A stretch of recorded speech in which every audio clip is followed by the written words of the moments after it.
The base model Lexus NX is a bargain luxury SUV, maybe the deal of the century. I'll include a link to the Lexus Summaries website in the description down below. Also include a link to my car buying guide. Let's get right into it.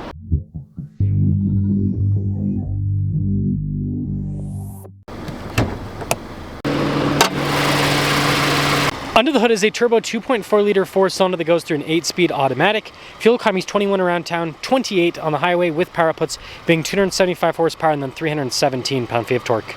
I'm trying to hit 500,000 subscribers before the end of the year. I'd really appreciate it if you'd help me out with that.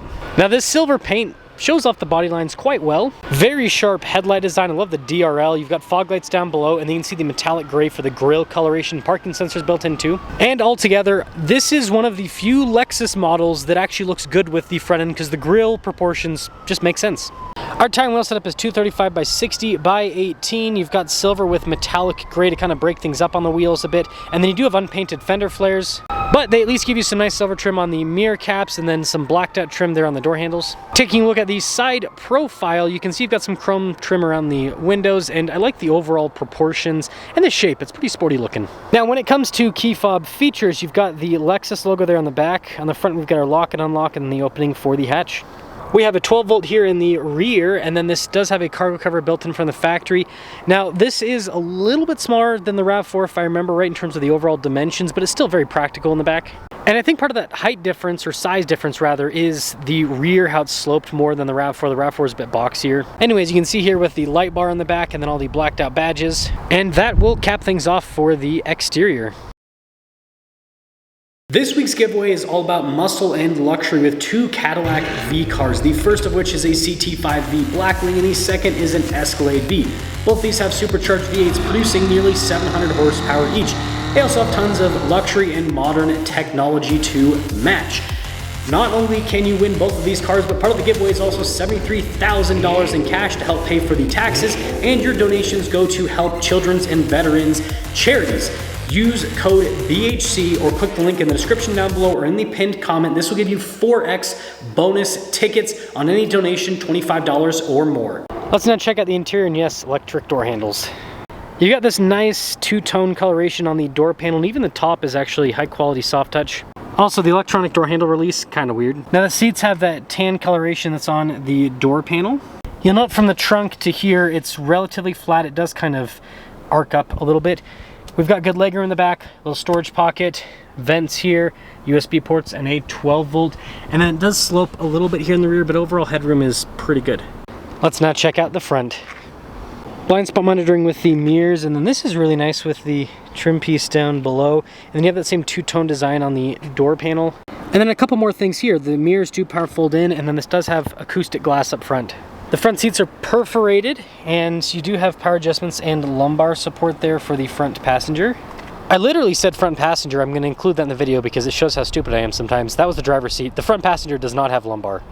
Now let's check out the rest of the interior before me, someone who has the IQ of a half-eaten banana, runs out of mental energy, I suppose. Anyways, paddle shifters there on the back. We've got adaptive cruise control here in the front with our steering assist, volume and voice command controls, and then regular stocks in the back. And the trim is very soft to the touch on the steering wheel itself. Digital gauge cluster here in the center, and I like how there's a little icon for the kind of like off-road mode with it.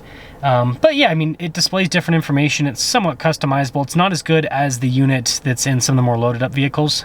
Now, just a regular backup camera in reverse, but it does have good resolution. And this has these slightly smaller screen units, so you still have quick response time with the screen itself. And then you have the physical kind of climate knobs on either side, but it's not like all screen like the bigger version. Just heated seats with this, and then you do have dual zone climate. Our drive mode select dial here, and I should show that it does change how the gauge cluster looks depending on the drive mode that you're in. There's also some USB ports that covers up some storage, phone charging pads on the top section, some cup holders, shifter there. Got our auto hold, parking brake, and then you have features like your stability, the little off-road mode, hill descent, auto stop start. And then behind it, we've got the center console that has the double latch system, so it opens up either way. More of that blacked out trim on the dash. It's not soft to touch, but it's still very like high quality and durable feeling. And then we do have a sunroof. 2026 NX 350, 48,524.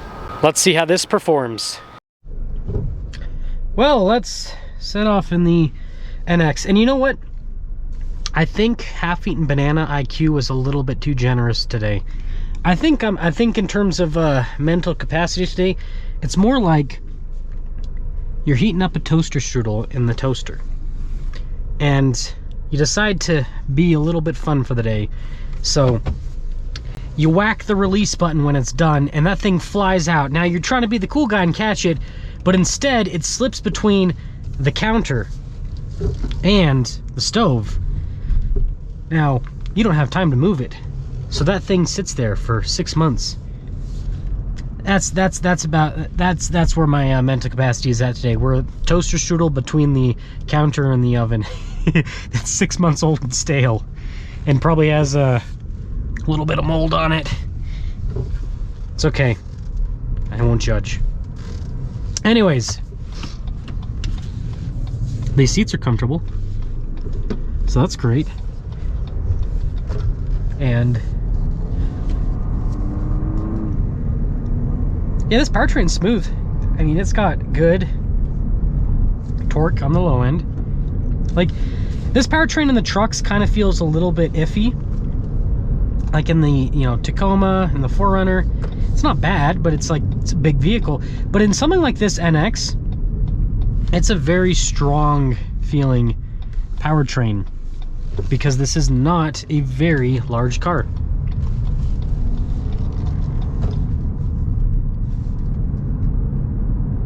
And this isn't even, you know, the hybrid version of this powertrain, which I do think it'd be really cool if they did that, because from my understanding with the NX, unless they've changed the lineup, I haven't reviewed the entire 2026 lineup yet, but you get basically the RAV4 hybrid, and then you get the RAV4 Prime hybrid powertrain, also available in the NX. You don't have like the Grand Highlander or Lexus TX, you know, 500H with the TX, or the, you know, iForce Max in the Grand Highlander, the 2.4, this powertrain with the hybrid, available in the NX yet.